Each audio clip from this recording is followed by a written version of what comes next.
Welcome to Canoe Live. I'm Jackie Delaney. Newfoundland and Labrador's Deputy Premier saying the next 24 hours are critical now that Premier Danny Williams is recovering after having undergone heart surgery today in the U.S. And nobody finds that more ironic than Americans themselves. That's our in-depth topic tonight.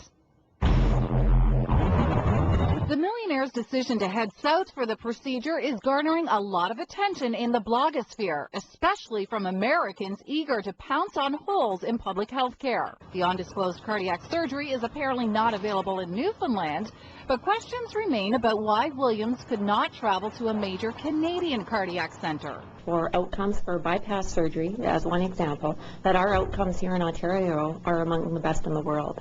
And so because of the monitoring that we do and reporting those statistics, we can actually say with confidence that we do provide world-class care right here in Ontario. Almost all cardiac procedures done in the U.S. are also available here in Canada.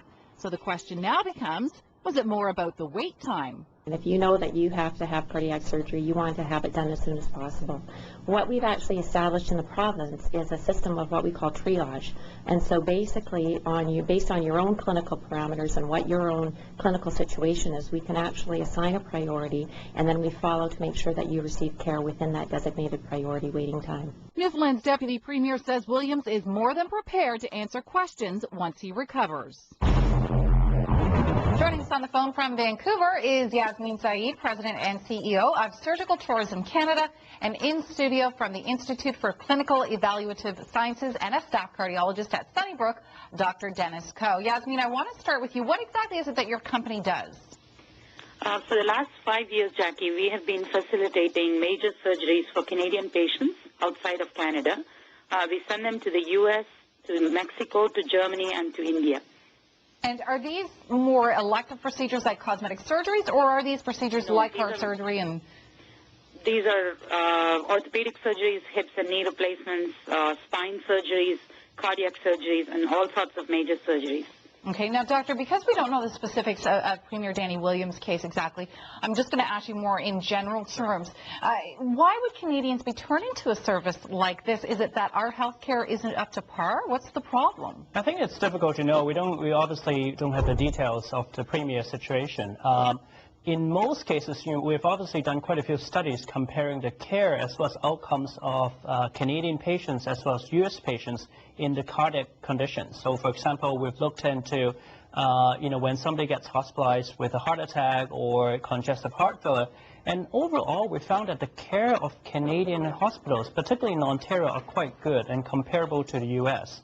So, the evidence really do not support it in terms of the quality of care as well as outcomes of treatment in these places. Obviously people can have different reasons, personal reasons, family reasons. There are a lot of reasons why people choose one place versus another. But from the evidence point of view, we really do not have evidence to show that we provide inferior care for cardiac conditions per se. Okay, Yasmin, then I'll come to you. What is the main complaint that you hear from people who come to you? Why are they going elsewhere? I think I would agree with Dr. Dennis about cardiac care. Cardiac care is excellent in Canada.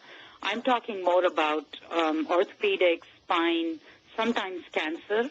And the reason for it, I find, is because one is because of the wait times, and two is because of some of the latest procedures not being available in Canada. Okay, so let's deal with wait times then, because that's kind of the elephant in the room. A lot of people are saying that's probably why Danny Williams may have gone to the U.S. Is that what you find, Doctor, that a lot of people, even though the care may be on par as far as cardiac help, that they go to the U.S. because of the long wait times? And if so, why? I think in my practice, that I do interventional procedures like angioplasty and such. The wait time has not been an issue in Ontario. Other provinces are obviously quite different from Ontario. But we have not an issue about wait time nowadays because we have instituted a lot of steps to reduce wait time. There's a cardiac care network of Ontario that monitors wait time. ISIS, where I work, obviously look at reports and these outcomes as well. So in my practice, going to the U.S. because somebody's waiting for a procedure for too long really has not happened for many years. We are providing urgent care in a very efficient manner, and the elective patient, most of the time, they can wait. And if they become, if they need the procedure, cardiac procedure, we'll provide to them in very little wait time. So it's not been an issue for the past many years. Would you support somebody's decision, though, to seek treatment in the U.S.? I think obviously treatment is a very personal decision. You know, there are many factors that goes into it. You know, maybe there's a family in the U.S., maybe there's a friend who is a physician in that hospital. There are really just so many factors that, you know, has to do with, it comes down to where they get treatment. And, you know, obviously it's very hard to judge whether one should have treatment, you know, in Canada versus in the U.S. But in general, in terms of, you know, an average patient point of view, there's very little reason to go down to the U.S. nowadays from a cardiac point of view.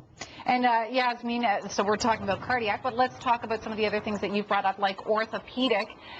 Do people get a better quality of care for you? Is it about wait times, or is it about quality of care that you're seeing? It's actually both, Jackie. I see more because of the wait times, and also because of certain procedures not being available in Canada.